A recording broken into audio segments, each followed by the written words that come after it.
പിസ്ഗ, എബ്രായ ഭാഷയിൽ ഹ പിസ്ഗ എന്നാണ് പറയുന്നത്.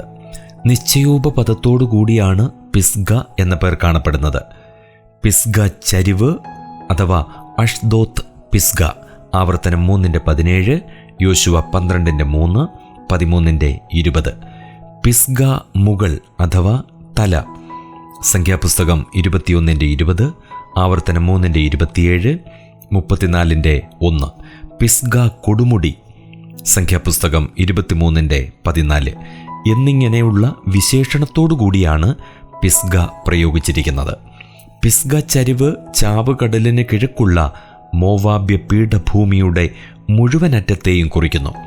ആവർത്തനം 3:17, യോശുവ 12:3, 13:20. ട്രാൻസ് യോർദാൻ പീഠഭൂമിയിലെ ഒന്നോ അധികമോ പർവ്വതങ്ങളെ കുറിക്കുന്ന സാമാന്യ നാമമായിരിക്കണം ഈ പിസ്ഗ. നെബോ പർവ്വതവുമായി ബന്ധപ്പെട്ട ഒരു പ്രത്യേക കൊടുമുടിയെയും പിസ്ഗ എന്ന് വിളിക്കുന്നുണ്ട്.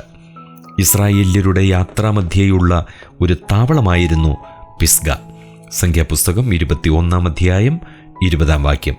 പിസ്ഗ കൊടുമുടിയിൽ നിന്നാണ് ബിലയാം ദൈവജനത്തെ ശപിക്കാൻ ഒരുമ്പെട്ടത്. സംഖ്യാപുസ്തകം 21:20. ഇവ രണ്ടും ചാവുകടലിന് കിഴക്കും വടക്കും മരുഭൂമിക്കടുത്തുള്ള ഒരേ മലനിരയായിരിക്കണം. നെബോ പർവ്വതത്തിലെ പിസ്ഗ മുകളിൽ കയറി നിന്നാണ് മരണത്തിന് മുമ്പായി മോശെ വാഗ്ദത്ത നാട് ദർശിച്ചത്. ആവർത്തനം 3:27, 34:1. നെബോ പർവ്വതത്തിലുള്ള പൊക്കം കുറഞ്ഞ വടക്കേ കൊടുമുടിയാണ് അത്. ആധുനിക നാമം റാസ് എസ് സിയാഖാഹ് ആണ്. ഇവിടെ നിന്ന് നോക്കിയാൽ വാഗ്ദത്ത നാടിൻ്റെ വിശാലമായ ഒരു ദർശനം നമുക്കും ലഭിക്കുന്നതാണ്.